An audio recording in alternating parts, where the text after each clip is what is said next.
जय हिंद दोस्तों, स्वागत है आप सबका एक और बेहतरीन वीडियो में। दोस्तों आज मैं लेकर के आया हूं एक्टिव से पैसिव का ये सेकेंड पार्ट। फर्स्ट वाले पार्ट में जहां तक हम लोगों ने पढ़ा था, आज उसके आगे इस वीडियो के माध्यम से देखने वाले हैं। दोस्तों हम लोगों ने देखा था कि एक्टिव से पैसिव कैसे बनता है, एक्टिव से पैसिव हम पढ़ते क्यों हैं, एक्टिव से पैसिव बनाने के लिए नियम कौन कौन से हैं। इन चीज़ों को हम लोगों ने पार्ट 1 में देख लिया था।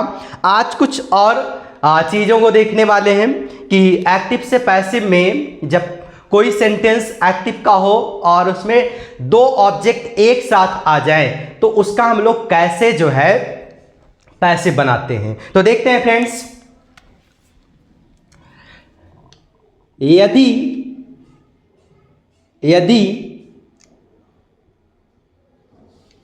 एक्टिव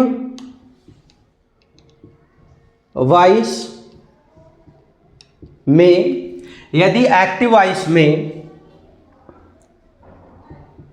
दो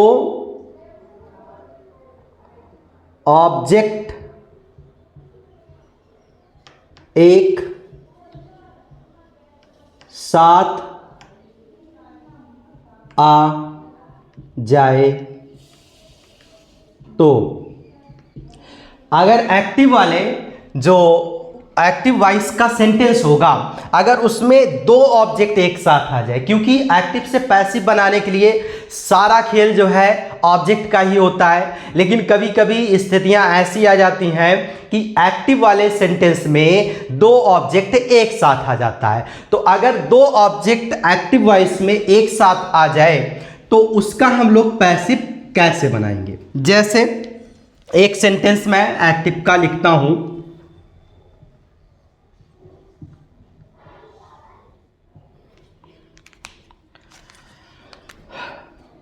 I taught you English.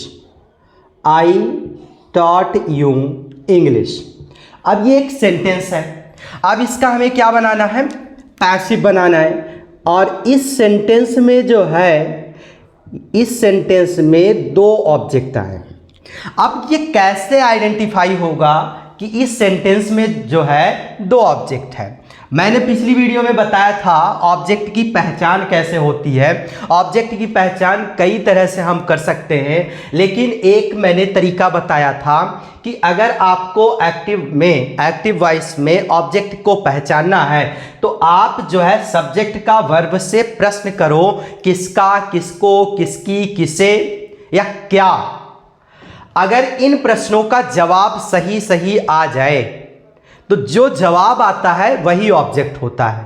अब इस सेंटेंस में हम लोग प्रश्न करते हैं, आई टॉट यू इंग्लिश। मैंने किसको पढ़ाया, मैंने किसको पढ़ाया। तो किसको का जवाब क्या आया, तुम्हें पढ़ाया।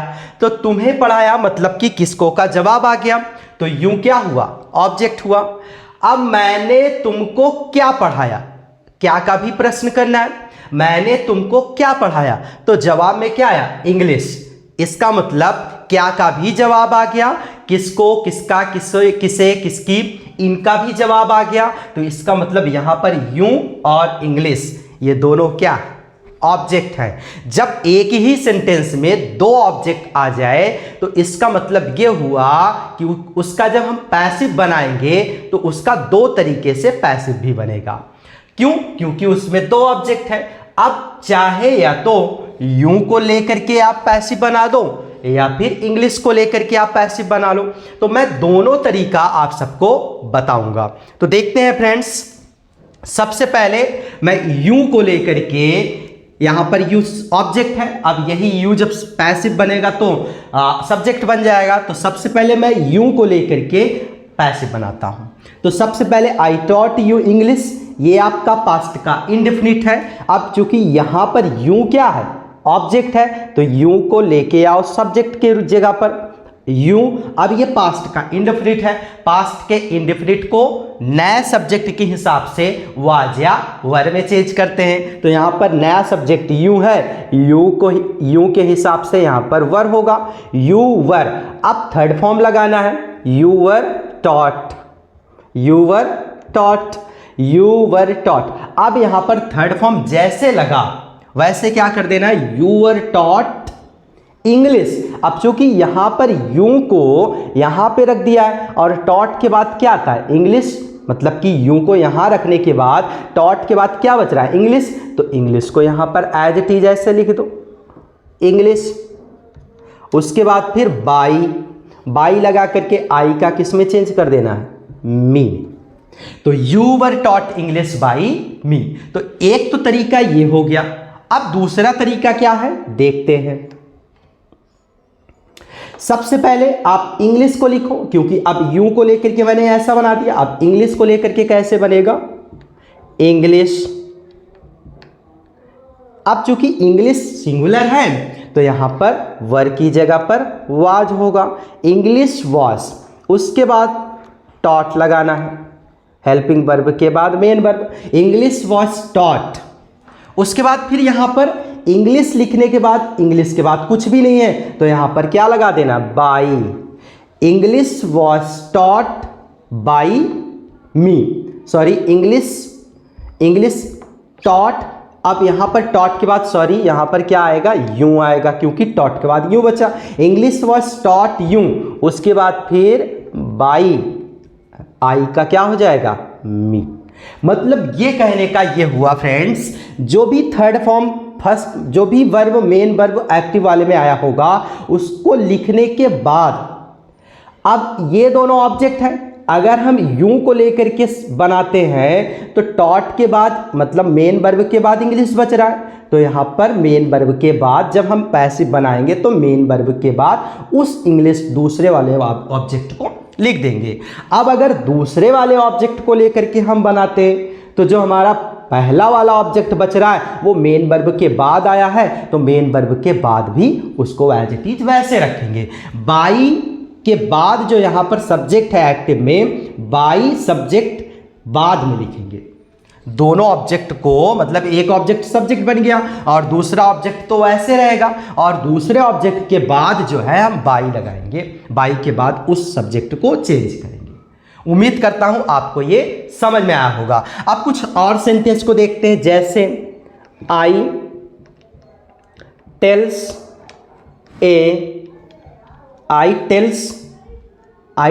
यू, आई टेल्स हिम कर देते हैं, I tells him a story, I tells him a story. ये आपका किस में है, ये आपका पैसिव में ना होकर के, मतलब कि ये एक्टिव में है, हमें इसका क्या बनाना है, पैसिव बनाना है। इसका हमें क्या बनाना है भाई, पैसिव बनाना है। अब इसका पैसिव कैसे बनेगा, आई टेल्स हिम ए स्टोरी। अब यहाँ पर सबसे पहले मैं हिम को लेकर के यहाँ पर पैसिव बनाता हूँ, तो हिम का क्या हो जाता है, हिम का हो जाता है ही। अब ये प्रेजेंट का इंडेफिनिट है। अब ये प्रेजेंट का इंडेफिनिट होने के साथ साथ जब हम इसको पैसिव बनाएंगे तो नए सब्जेक्ट के हिसाब से इज एम आर में चेंज होगा। तो यहाँ पर ही सिंगुलर है तो यहाँ पर इज हो जाएगा, ही इज। अब यहाँ पर हेल्पिंग वर्ब हो गया टेल का थर्ड फॉर्म टोल्ड। अब यहाँ पर टेल्स के बाद हिम था, हिम हो गया ही में, हिम के स्थान का तो हटा, मतलब हिम का स्थान तो हट गया। अब बचा क्या, टेल्स के बाद ए स्टोरी, तो he is told a story, यहाँ पर स्टोरी लिख देना। उसके बाद अंत में बाई और आई का क्या हो जाएगा, मी। कुछ इस तरीके से इसका पैसिव हो जाएगा।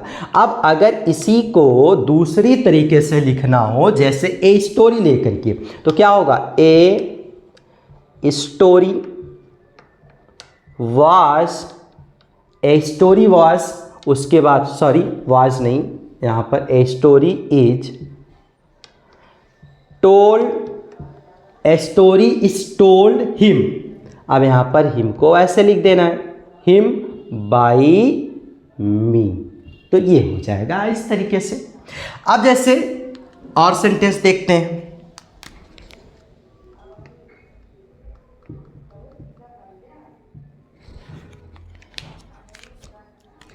जैसे she asks us A question, she asks us A question. अब ये हो गया आपका एक्टिव। अब इसका क्या बनाना है? पैसिव। इसका क्या बनाना है? पैसिव। अब कैसे पैसिव बनेगा? अस को सबसे पहले अस को लेकर के हमें बनाना है, क्योंकि अस भी यहाँ पर ऑब्जेक्ट है, ए क्वेश्चन भी यहाँ पर ऑब्जेक्ट है। जैसे यहाँ पर ही एक ऑब्जेक्ट है, ए स्टोरी एक ऑब्जेक्ट है, उसी तरह से यह अस और ए क्वेश्चन दोनों क्या है? ऑब्जेक्ट है। तो सबसे पहले अस को लेकर के हम बनाते हैं। अस का सब्जेक्ट क्या होता है?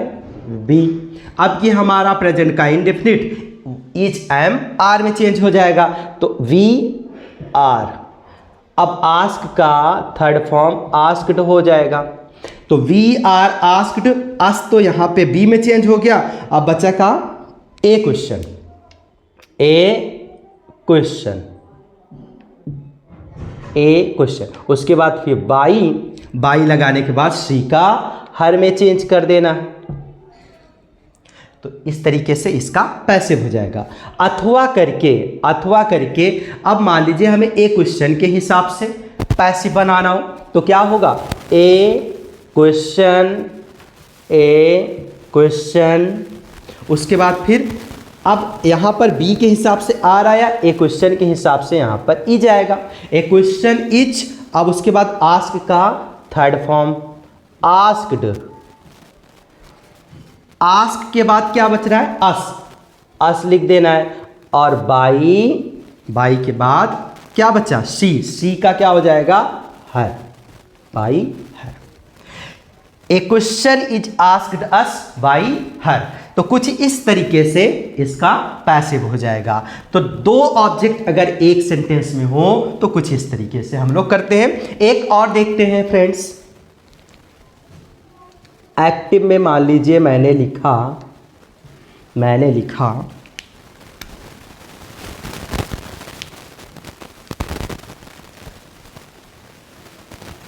My friend gave me a pen। My friend gave me a pen। अब इसका पैसिव कैसे बनेगा देखते हैं। My friend gave me a pen। अब सबसे पहले मी भी एक ऑब्जेक्ट है, ए पेन भी एक ऑब्जेक्ट है, तो सबसे पहले मी आई में चेंज होगा। मी को लेकर के हम बनाते हैं, तो आई। अब ये चूंकि किस टेंस में? पास्ट के इंडेफिनिट में, तो ये बदल जाएगा वाज या वर में। I was. अब थर्ड फॉर्म गेव का कौन सा form? Third form. I was given. Me I में बदल गया, बचा क्या? A pen. A pen. उसके बाद फिर बाई और माई फ्रेंड, ऐसे एज इट इज लिख देना है, माई फ्रेंड। तो ये हो गया पहला तरीका। अब दूसरा तरीका क्या होगा देखते हैं। दूसरा तरीका, अब ए पेन को लेकर के हम बनाते हैं, ए पेन। अब ए पेन के हिसाब से क्या होगा? ए पेन के हिसाब से यहां पर वाज होगा, ए पेन वाज। उसके बाद फिर गेव का थर्ड फॉर्म गिवन। अब गेव के बाद क्या बचा? मी बचा, क्योंकि ए पेन को लेकर के ऑब्जेक्ट बनाना है, तो गेव के बाद मी बचा, तो गिवन के बाद मी को ऐसे लिख देना है। और फिर by my friend, my friend. So इस प्रकार जो है अगर दो ऑब्जेक्ट आता है तो हम इस तरीके से उसका एक्टिव से पैसिव बनाते हैं। सो फ्रेंड्स, आप सबको ये दो ऑब्जेक्ट वाला कॉन्सेप्ट क्लियर हो गया होगा। सो अब देखते हैं कुछ और पॉइंट को। सो फ्रेंड्स, नेक्स्ट पॉइंट में क्या है? नेक्स्ट पॉइंट क्या है? यदि एक्टिव वॉइस का जो सेंटेंस होगा उस एक्टिव वॉइस वाले सेंटेंस में मोडल्स वर्ब का प्रयोग हुआ हो तो क्या करते हैं। जैसे अगर मान लीजिए एक्टिव वाले सेंटेंस में मोडल्स वर्ब का प्रयोग हुआ हो, जैसे मोडल्स वर्ब में क्या? कैन। तो जब हम उसका पैसिव बनाएंगे तो वही कैन किस में चेंज हो जाएगा? वही कैन जो है कैन बी में चेंज हो जाएगा, कैन बी में चेंज हो जाएगा। अगर मान लीजिए यही कैन ना हो करके कुड हो तो कुड बी में चेंज हो जाएगा, कुड बी में, मस्ट हो तो मस्ट बी में चेंज हो जाएगा, मस्ट बी में चेंज हो जाएगा।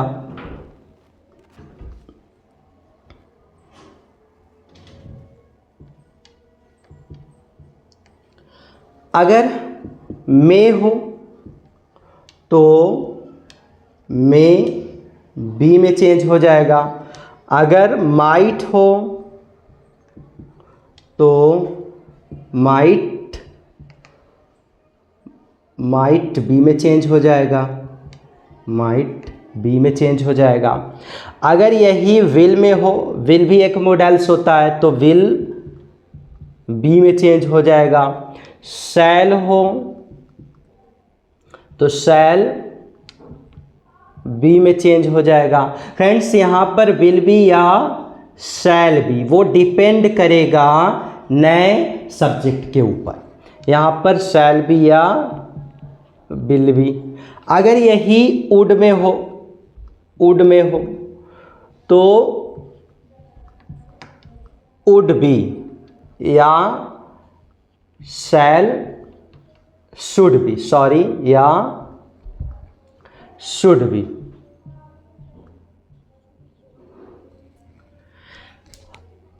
यही अगर शुड में हो तो या तो शुड बी में, या तो शुड बी में, या तो वुड बी में चेंज होगा। वो डिपेंड करेगा नए वाले सब्जेक्ट के ऊपर। अगर मान लीजिए मॉडल्स है, कैन है तो कैन बी में, कुड है तो कुड बी में, मस्ट है तो मस्ट बी में, मे है तो मे बी में, माइट है तो माइट बी में, विल है तो विल बी या शैल बी में, शैल है तो शैल बी या विल बी में, वुड है तो वुड बी या शुड बी में, शुड है तो शुड बी या वुड बी में। अब इससे रिलेटेड कुछ एक्टिव का पैसिव देखते हैं। जैसे मान लीजिए, जैसे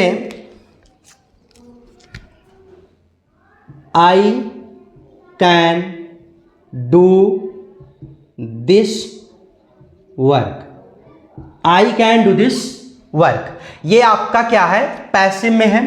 और इसका हमें क्या, सॉरी, ये आपका एक्टिव में है और इसका क्या बनाना है, पैसिव बनाना है। अब कैसे होगा, सबसे पहले दिस वर्क, यहां पर दिस वर्क क्या है, ऑब्जेक्ट है।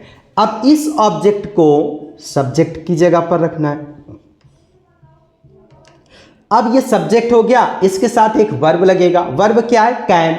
अब यहां पर कैन को कैन ही रख देना है और इसके बाद बी लगा देना है।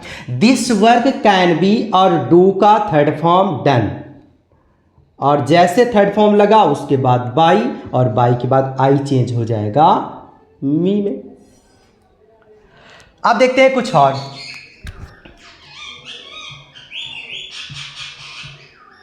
एक्टिव, अब मान लीजिए मैंने कहा you should help her, you should help her. अब इसका पैसिव बनाना है। इसका पैसिव क्या होगा, क्योंकि इसमें शुड है, शुड एक मॉडल्स है, तो हर। सबसे पहले इस हर ऑब्जेक्ट को सब्जेक्ट में बदलना है, तो हर का सब्जेक्ट सी। अब सी सब्जेक्ट हो गया, इसके बाद फिर वर्ब लगाना है, तो वर्ब क्या है, शुड है, और शुड के बाद क्या लगाना है, बी। सी शुड बी, और हेल्प का थर्ड फॉर्म हेल्प्ड, हेल्प्ड का, सॉरी, हेल्प का क्या हो जाएगा,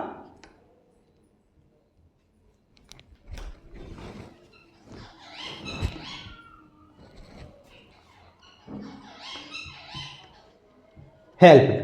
सी शुड बी हेल्प्ड, और बाई लगा देना है, उसके बाद यू का यू लगा देना है।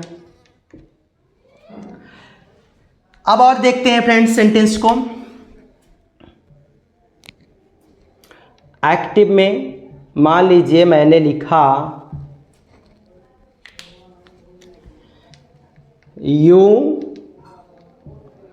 Can not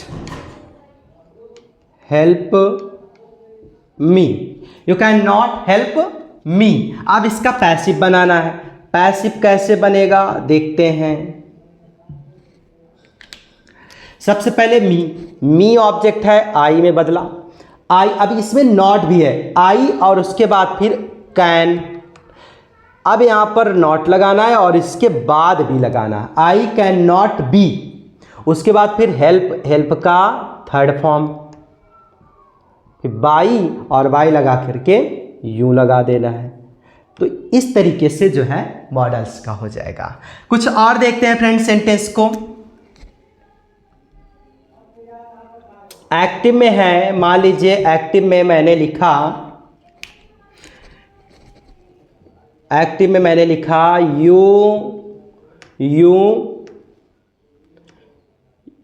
you must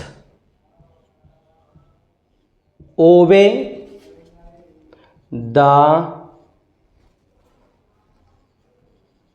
rules of road, you must obey the rules of road. अब इसका पैसिव बनाना है। पैसिव कैसे बनेगा, इसका पैसिव कैसे बनेगा देखते हैं। द रूल्स ऑफ रोड सबसे पहले लिखना है, यहां पर ये ऑब्जेक्ट है, द रूल्स ऑफ रोड, उसके बाद फिर मस्ट, मस्ट लगा करके be, the rules of road must be, obey का क्या, ओबे का third form, obeyed by you.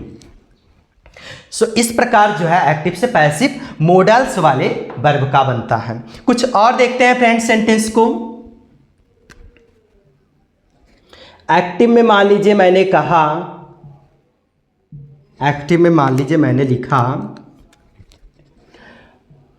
I should ओबे माई पेरेंट्स, ओबे माई पेरेंट्स, आई शुड ओबे माई पेरेंट्स। अब इसका क्या बनाना है, पैसिव बनाना है, इसका क्या बनाना है, पैसिव बनाना है। अब पैसिव कैसे बनेगा देखते हैं। माई पेरेंट्स यहाँ पर ऑब्जेक्ट है, सबसे पहले इसको सब्जेक्ट की जगह पर रखो, माई पेरेंट्स शुड बी, उसके बाद फिर थर्ड फॉर्म ओबे का, ओबेड बाई, उसके बाद फिर क्या है, आई का चेंज हो जाएगा मी में। My parents should be obeyed by me. So इस प्रकार जो है आपका मॉडल्स वाले वर्ब का एक्टिव से पैसिव बनता है। सो फ्रेंड्स, यहां तक की बात मेरे ख्याल से आप सबको समझ में आ गई होगी। ये आपका जो भी सेंटेंस था ये असर्टिव सेंटेंस का था और यहीं तक आपका असर्टिव सेंटेंस समाप्त होता है, यहीं तक आपको समझना था। और मेरे ख्याल से आई थिंक आप सबको पहले वीडियो को लेकर के और इस वीडियो को लेकर के यहां तक की बात समझ में आ गई होगी। अब अगली पॉइंट में हम लोग देखते हैं इंटेरोगेटिव सेंटेंस का एक्टिव से पैसिव कैसे बनता है। देखते हैं अब इंट्रोगेटिव सेंटेंस को।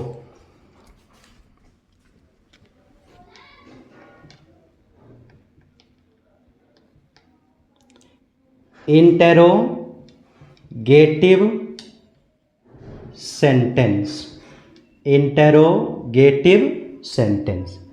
अब इंटेरोगेटिव सेंटेंस का हम लोग एक्टिव से पैसिव कैसे बनाते हैं देखते हैं। जैसा कि आप सबको पता है, इंटेरोगेटिव सेंटेंस जो होता है वो दो तरह से सेंटेंस को पढ़ा जाता है। हम दो तरह से सेंटेंस को पढ़ते हैं।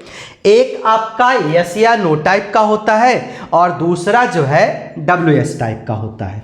एक आपका क्या होता है, यस या नो टाइप, यस या नो टाइप। यस या नो टाइप का जो सेंटेंस है वो कैसा होता है सेंटेंस, इंग्लिश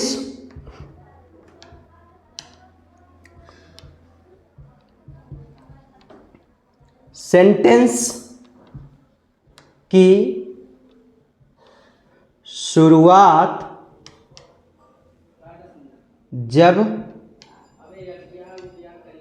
हेल्पिंग वर्ब से हो तो, जब इंग्लिश सेंटेंस की शुरुआत किसी एक हेल्पिंग वर्ब से हो तो उस प्रकार के सेंटेंस को यस या नो टाइप का सेंटेंस कहा जाता है। जैसे मान लीजिए डिड ही हेल्प हिम। अब ये क्या है, एक इंटरोगेटिव सेंटेंस है और इंटरोगेटिव सेंटेंस में यस या नो टाइप का सेंटेंस है। यहाँ पर इंग्लिश की शुरुआत, इंग्लिश सेंटेंस की शुरुआत डिड एक हेल्पिंग वर्ब है उससे हुआ है और अंत में जो है क्वेश्चन मार्क है, तो इसलिए ये सेंटेंस यस या नो टाइप का है। और दूसरा, आपका जो दूसरा सेंटेंस होता है, वो WS टाइप होता है। WS टाइप होता है। फ्रेंड्स, यस का मतलब हाँ, नो का मतलब नो। यस या नो टाइप सेंटेंस, इस सेंटेंस को इसलिए कहा जाता है क्योंकि जब कोई इंग्लिश का वाक्य किसी एक हेल्पिंग वर्ब से शुरू होता है तो उस हेल्पिंग वर्ब का हिंदी अर्थ निकालने पर उसका मतलब क्या होता है, और जब उस सेंटेंस में क्या से वाक्य की शुरुआत करते हैं हिंदी सेंटेंस की, तो उसमें उस क्वेश्चन वाले सेंटेंस का जो जवाब होता है वो या तो यस में होता है या तो नो में होता है। जैसे डिड ही हेल्प हिम, क्या उसने उसकी मदद की, या तो इसका जवाब आएगा यस या तो आएगा नो। तो इस प्रकार जब भी किसी एक हेल्पिंग वर्ब से कोई इंग्लिश का वाक्य शुरू होता है तो उसका जब हम हिंदी अर्थ निकालते हैं तो उसके शुरुआत में क्या शब्द जरूर लगाते हैं और उस क्वेश्चन वाले सेंटेंस का जो जवाब आता है या तो यस में आता है या तो नो में आता है। इस प्रकार जो है इस सेंटेंस को हम यस या नो टाइप सेंटेंस कहते हैं। और जो दूसरा टाइप है WS टाइप, जब कोई इंग्लिश का वाक्य या जब कोई इंग्लिश वाक्य की शुरुआत किसी एक प्रश्नवाचक शब्द से हो। इंग्लिश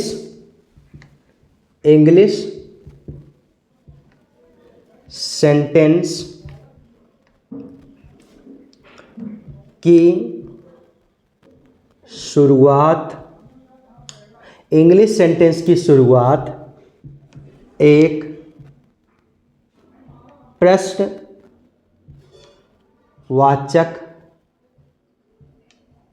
शब्द से हो तो, इंग्लिश सेंटेंस की शुरुआत एक प्रश्नवाचक शब्द से हो तो, जैसे why did you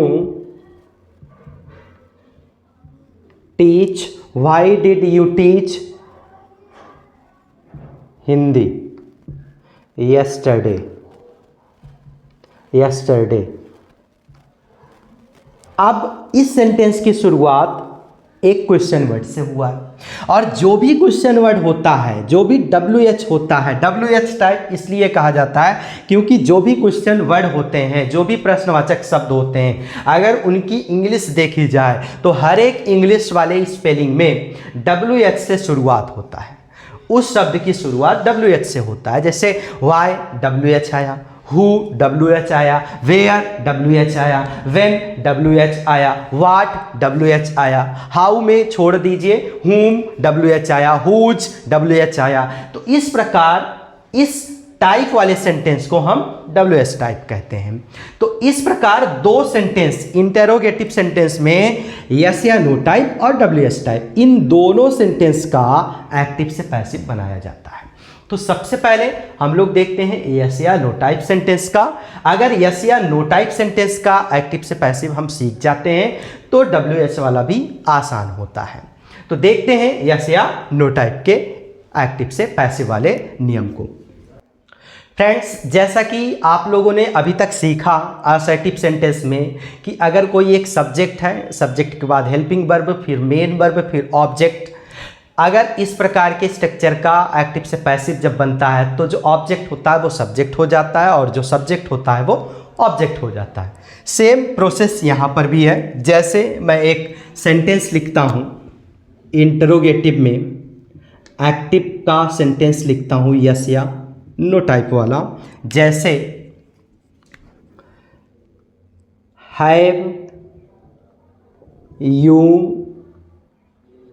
completed, have you completed this work, have you completed this work. ये आपका यस या नो टाइप का एक सेंटेंस है जो कि एक्टिव वॉइस में है। अब इसका हमें क्या बनाना है, पैसिव वॉइस बनाना है। इसका हमें क्या बनाना है, पैसिव वॉइस बनाना है।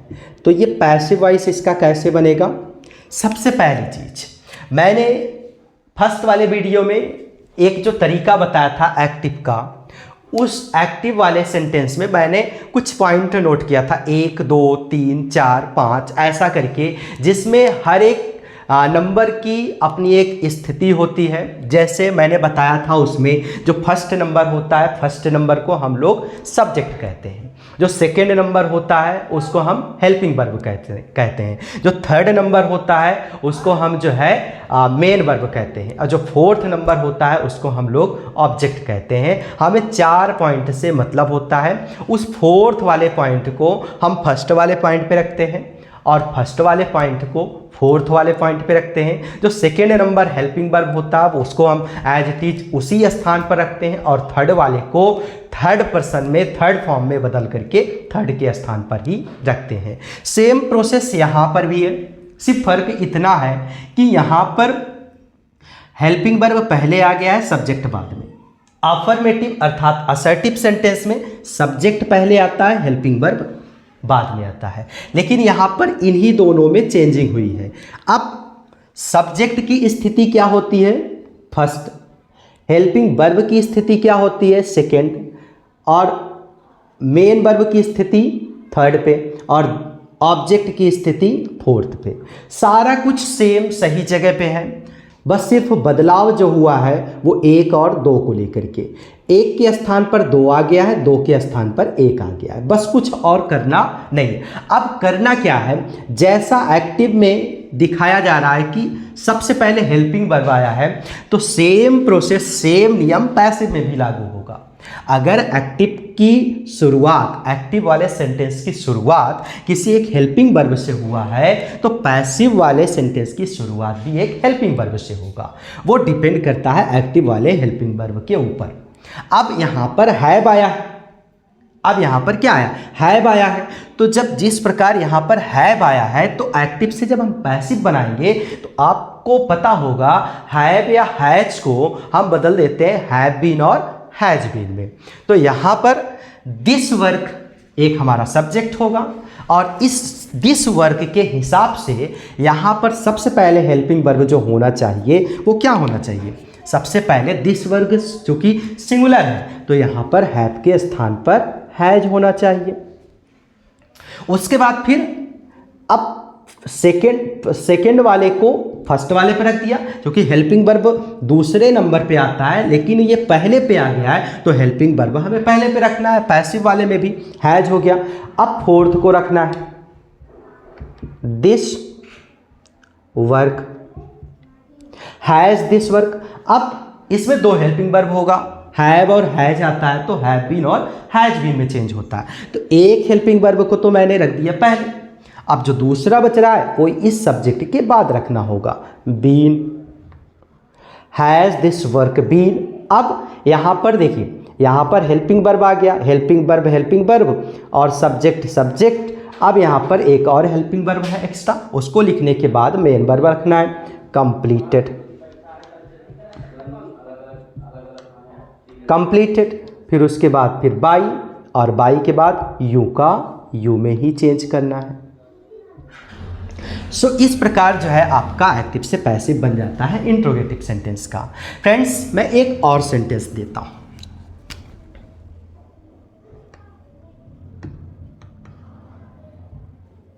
जैसे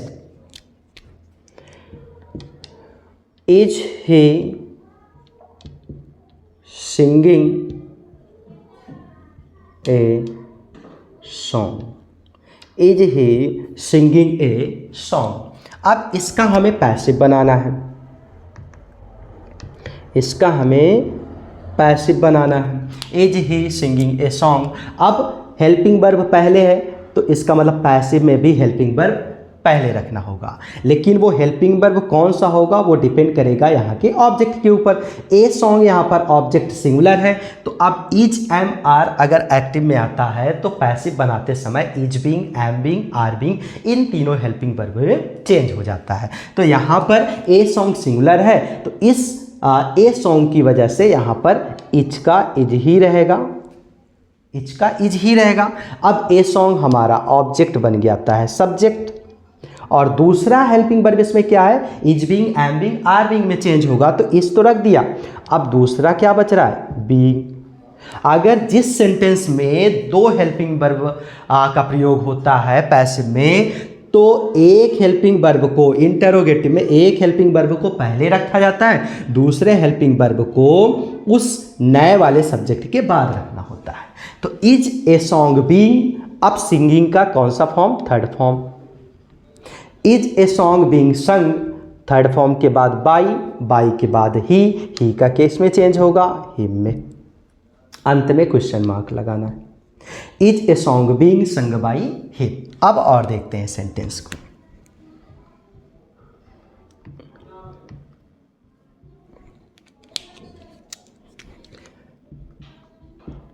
डिड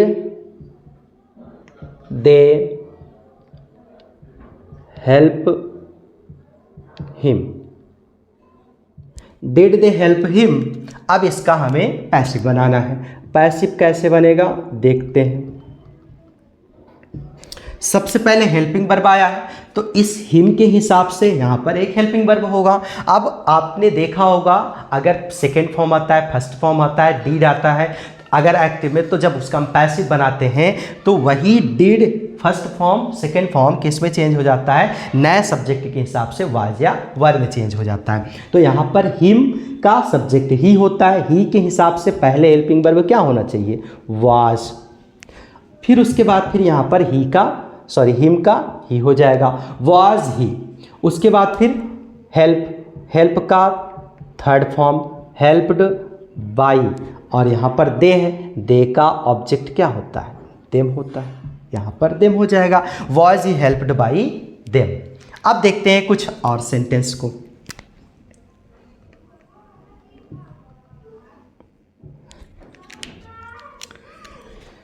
डू यू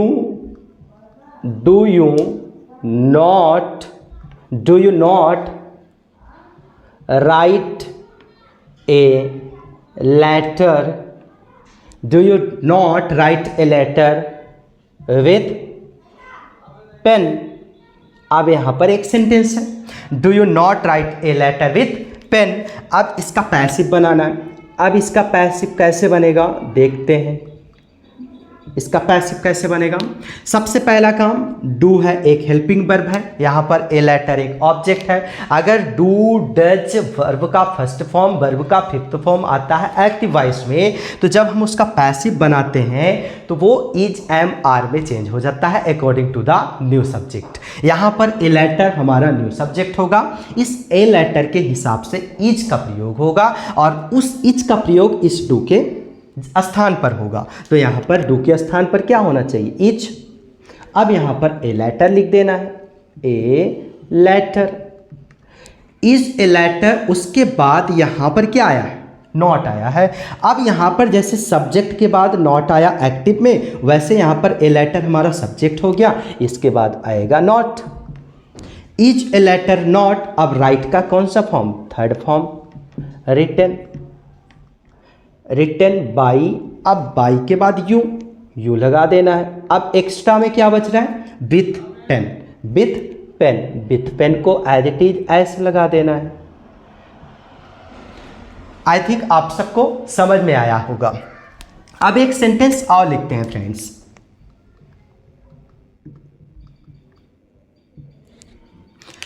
एक्टिव में है, जैसे मान लीजिए मैंने लिखा was she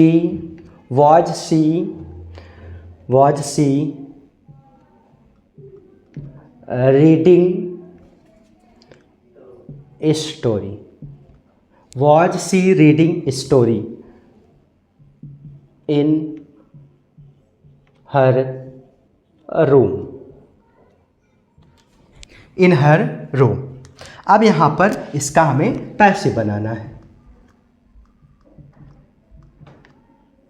पैसिव कैसे बनेगा देखते हैं। Was she reading a story, reading a story in her room.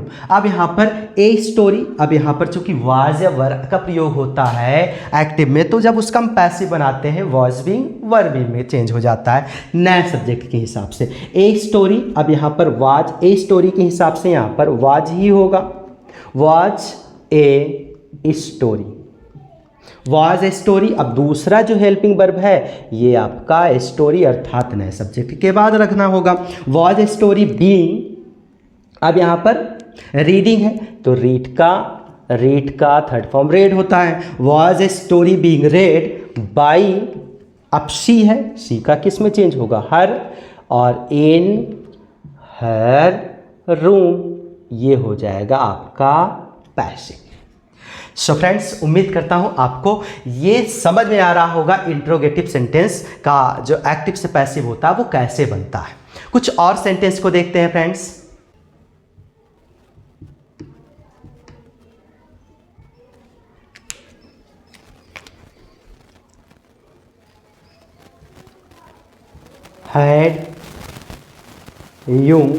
had you told me a story, had you told me a story, question mark. अब इसका हमें पैसिव बनाना है, एक्टिव से पैसिव बनाना है। सबसे पहला काम क्या करना, ए स्टोरी, मी और ए स्टोरी दो ऑब्जेक्ट इसमें है, तो सबसे पहले मैं मी को लेकर के बनाता हूं। अब यहाँ पर हैड आया है, हैड आने के बाद हैड बीन में चेंज होता है विथ ऑल सब्जेक्ट। यहाँ पर मी के हिसाब से यहाँ पर हैड ही होगा, हैड के बाद मी को चेंज करो आई में, हैड आई, और इसमें इसके बाद क्या हो जाएगा बीन, हैड आई बीन। अब टोल्ड का थर्ड फॉर्म टोल्ड ही होता है, हैड आई बीन टोल्ड। अब उसके बाद ए स्टोरी, ए स्टोरी, उसके बाद फिर बाई और यू का किस में चेंज होगा, यू में। अगर इसका जो है दूसरा टाइप ए स्टोरी लेकर के बनाना हो तो कैसे बनेगा, कुछ इस तरीके से बनेगा। हैड सबसे पहले होगा, उसके बाद फिर ए स्टोरी होगा, ए स्टोरी, उसके बाद फिर been, had a story been, फिर told, told me, told me by you, by you. So इस प्रकार जो है दूसरा तरीका हो जाएगा। अब कुछ और देखते हैं सेंटेंस।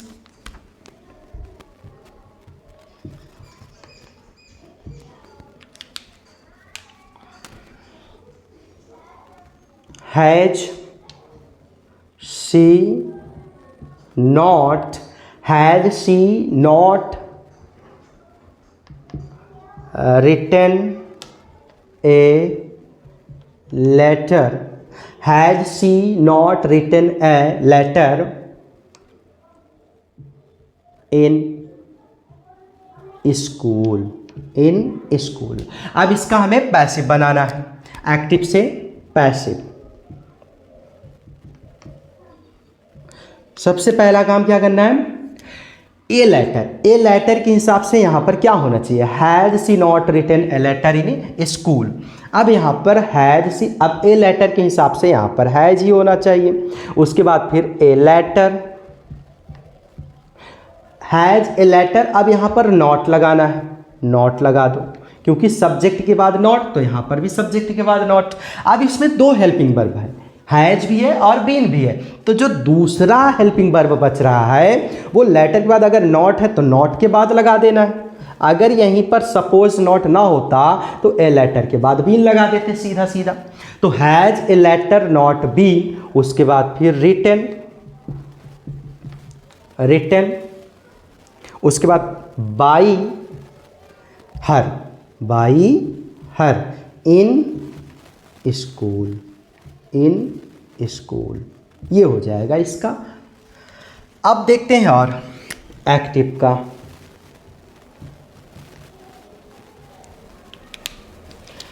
अब मान लीजिए डिड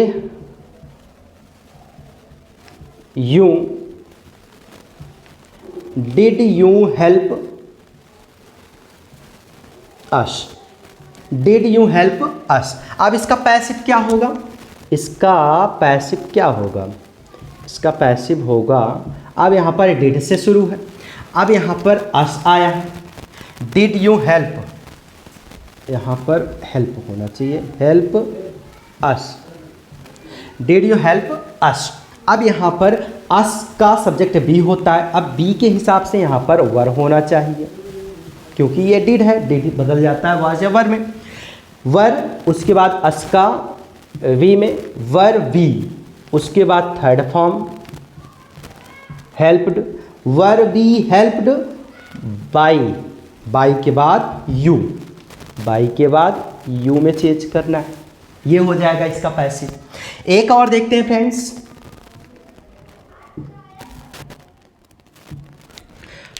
जैसे has he, has she, has he helped you, has he helped you. अब इसका पैसिव कैसे बनेगा, अब इसका पैसिव कैसे बनेगा, सबसे पहले यहाँ पर हैज है, यहाँ पर यू है, यू हमारा यहाँ पर ऑब्जेक्ट है। अब ये जब सब्जेक्ट बनेगा तो इसके हिसाब से हैज और हैव आने पर हैज बीन और हैव बीन में चेंज होता है। तो यहाँ पर यू प्लूरल है, तो यहाँ पर हैज के स्थान पर हैव होगा, हैव और फिर उसके बाद सब्जेक्ट यू, हैव यू, उसके बाद फिर third form have you helped by, third form के बाद बाई लगाता है, बाई, बाई के बाद ही का हिम में हो जाएगा चेंज, बस हो गया, have you helped by him. So आपने ये देखा फ्रेंड्स कि सिर्फ दो चेंजिंग हो रही हैं, इंट्रोगेटिव और असर्टिव में दो ही चीज़ों का बदलाव हो रहा है, एक हेल्पिंग वर्ब और एक मेन वर्ब। सब्जेक्ट मतलब एक सब्जेक्ट और एक वर्ब का, सब्जेक्ट के स्थान पर वर्ब आ जा रहा है और वर्ब के स्थान पर सब्जेक्ट आ जा रहा है। जैसा कि असर्टिव में क्या था, पहले सब्जेक्ट और फिर हेल्पिंग वर्ब आता था, यहाँ पर क्या है, पहले हेल्पिंग वर्ब आ रहा है फिर सब्जेक्ट आ रहा है। बाकी सारा जो प्रोसेस है, रूल्स है, वो असर्टिव की तरह है। सो उम्मीद करता हूँ आपको ये यस या नो टाइप का जो सेंटेंस है, एक्टिव से पैसिव कैसे बनता है, आपको बेहतर तरीके से समझ में आया होगा। अब हम लोग देखते हैं WS टाइप के जो एक्टिव वाले सेंटेंस होते हैं उसका पैसिव कैसे बनता है। Why are you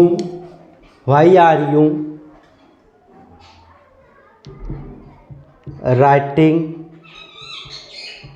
this essay? Why are you writing this essay? अब इसका हमें पैसिव बनाना है।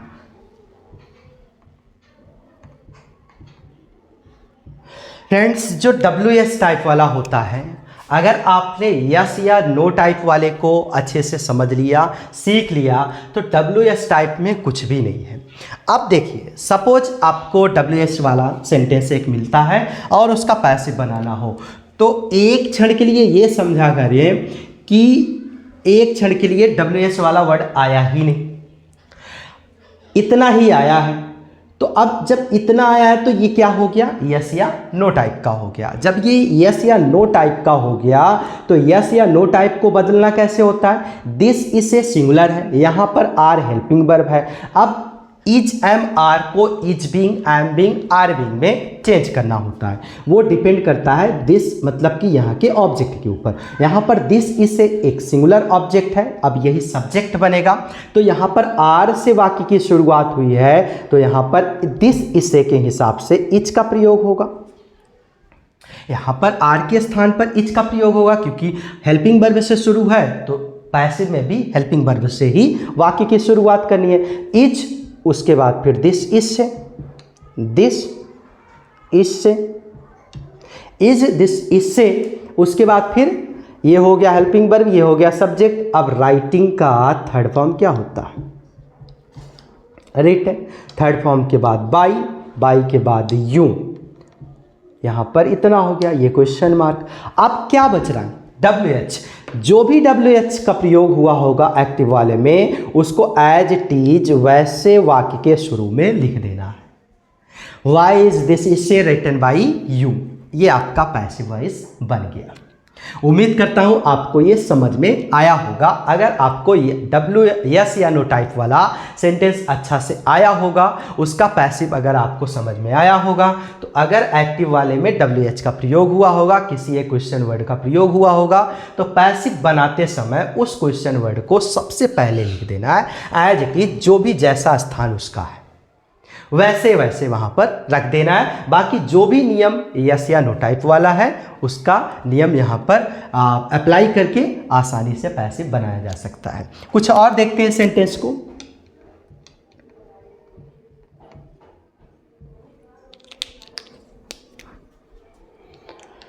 जैसे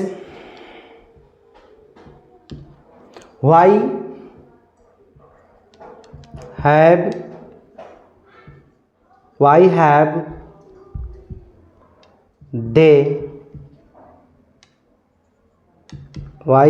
they eaten this apple? Why have they eaten this apple? इसका हमें पैसिव बनाना है। पैसिव बनेगा कैसे?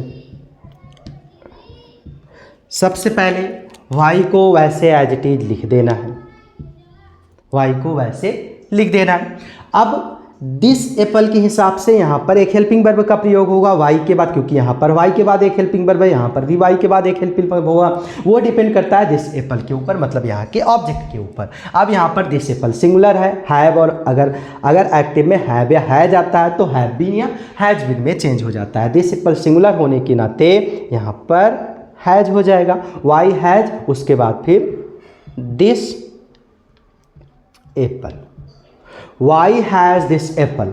उसके बाद जो दूसरा हेल्पिंग वर्ब बच रहा है बीन, यहाँ पे लगा देना है, why has this apple been. उसके बाद थर्ड फॉर्म लगाना है, इटन, फिर बाई, फिर उसके बाद यहाँ पर दे है तो दे का हो जाएगा देम। ये हो गया आपका पैसिव। एक और देखते हैं फ्रेंड्स।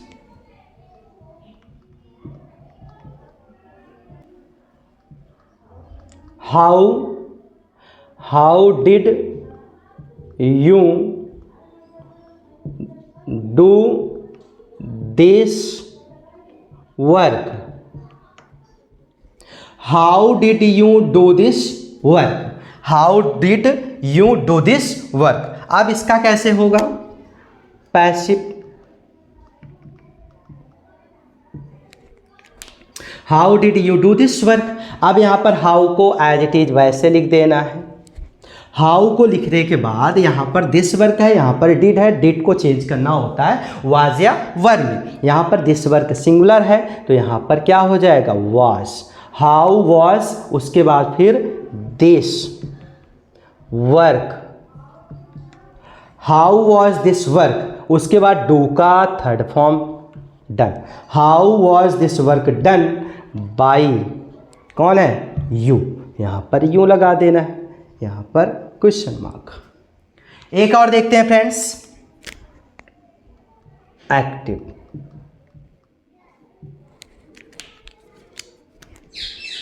हाउ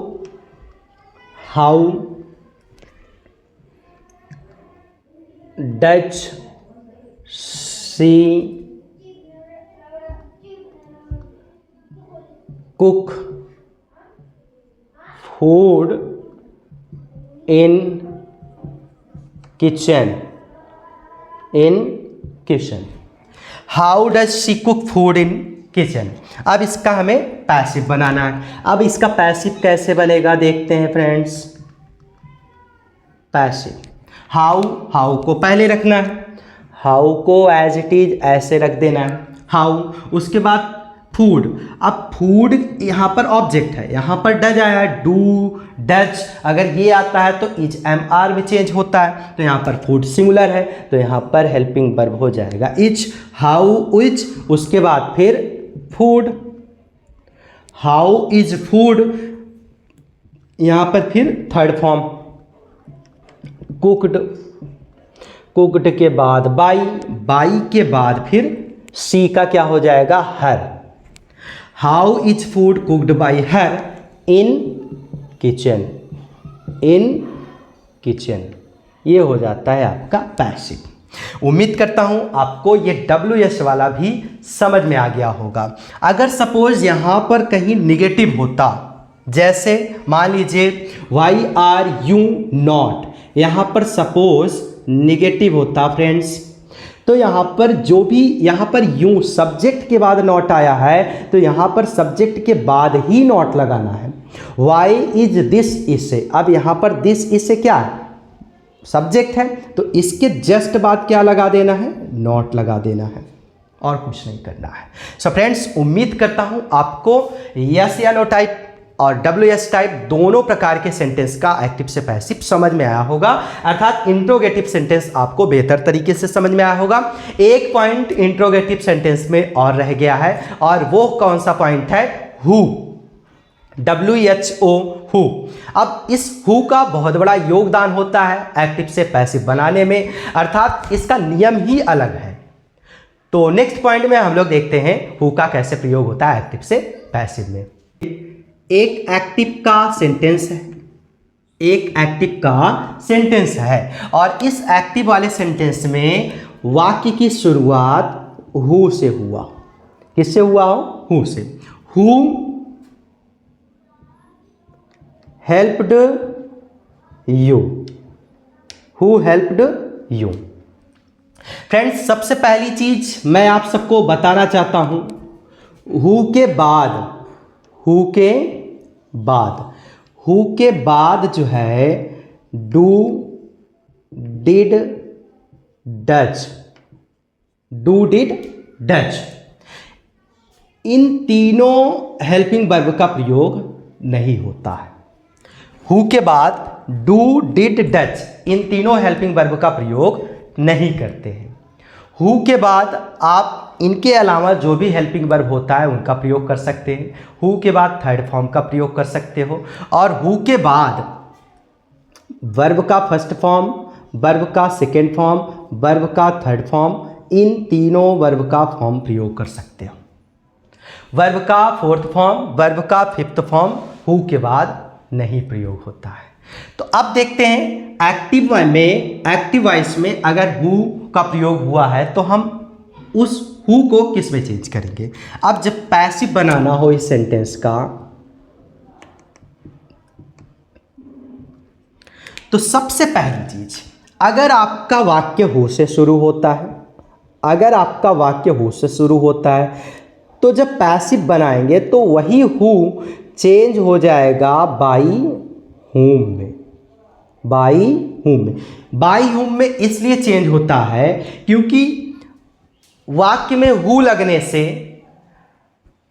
उस वाक्य में कर्ता नहीं होता है, अर्थात जब भी वाक्य में हु का प्रयोग होता है तो समझ लीजिएगा उस सेंटेंस में कोई भी सब्जेक्ट नहीं है, उस सब्जेक्ट के स्थान पर ही हु का प्रयोग हो रहा है, अर्थात उस सब्जेक्ट की जानकारी के लिए ही हम हु का प्रयोग करते हैं कि सब्जेक्ट आखिर कहना क्या चाहता है, किसने उस काम को किया। काम, सब्जेक्ट का मतलब क्या हुआ, कर्ता, कर्ता किसी काम को करता है, तो काम करने वाला ही इंसान नहीं होता है जब उस सेंटेंस में, तो वहां पर हम हु का प्रयोग करते हैं।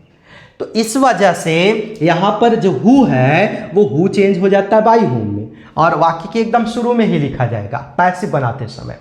तो इस हु को हम किस में चेंज करेंगे, बाई हुम में, बाई हुम में, पैसिव में बाई हुम। उसके बाद ये हमारा हु के बाद बाई हुम में चेंज हो गया।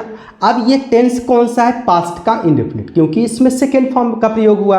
अब पास्ट का इंडेफिनिट होने की वजह से जब हम पैसिव बनाते हैं तो वाज या वर में चेंज होता है, वो नए सब्जेक्ट के ऊपर डिपेंड करता है। तो यहाँ पर बाई हुम के बाद यू के हिसाब से वाज लगेगा, बाई हुम वाज, उसके बाद फिर सब्जेक्ट क्या है, यू, यू लगा देना है, और जो भी हेल्पिंग वर्ब हो, मेन वर्ब होगा उसका थर्ड फॉर्म लगा देना है। By whom was you helped, अब यहाँ पर क्वेश्चन मार्क लगा देना है, बस हो गया आपका पैसिव। देखते हैं और कुछ सेंटेंस को।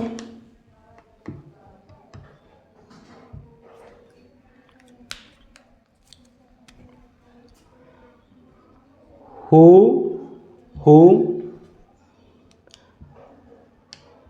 has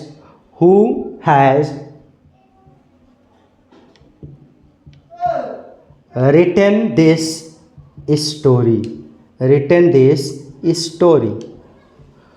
who has written this story। अब इसका हमें पैसिव बनाना है।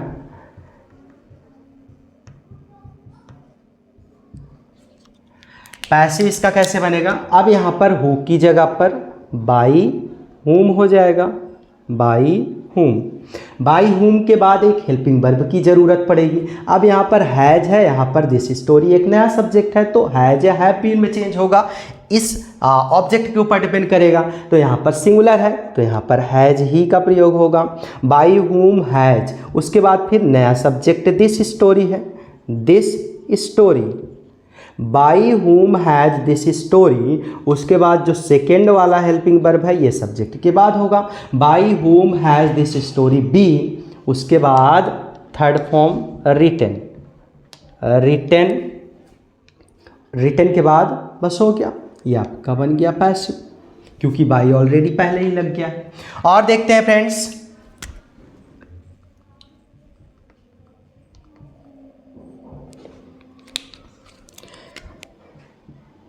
who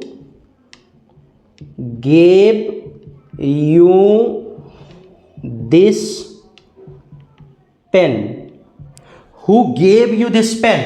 अब इसका हमें क्या बनाना है? पैसिव। इसका हमें पैसिव बनाना है, तो पैसिव कैसे बनेगा? सबसे पहले हु के स्थान पर बाई होम लगाना है, बाई हुम, उसके बाद फिर दिस पेन यू, दो ऑब्जेक्ट इस सेंटेंस में है। अब ये सेकेंड फॉर्म है तो पास्ट का इंडेफिनिट है। अगर हम यू के हिसाब से बनाना चाहें तो यहाँ पर वर लगेगा, बाई हुम वर, उसके बाद फिर यू, बाई हुम वर यू दिस पेन। अब उसके बाद थर्ड फॉर्म गिवन का थर्ड फॉर्म क्या, गिव का थर्ड फॉर्म क्या होगा? गिवन, ये हो जाएगा। अब अगर इसका हम दूसरा तरीका बनाना चाहें तो कैसे बनेगा? कैसे बनेगा? हु के स्थान पर बाई हुम लगा देना है एज इट इज। अब दिस पेन के हिसाब से यहाँ पर क्या होगा? वाज, बाई हुम वाज, उसके बाद फिर वाज लगाने के बाद क्या लगाना है? By whom was this pen, by whom was this pen, उसके बाद फिर गेव का थर्ड फॉर्म गिवन, और फिर क्या बच रहा है? यू, गिवन यू, ये हो जाएगा। By whom was this pen given you, ये हो जाएगा दूसरा तरीका। उम्मीद करता हूँ आपको हु का भी प्रयोग समझ में आ गया होगा। सो यहीं पर इंट्रोगेटिव सेंटेंस आपका समाप्त होता है।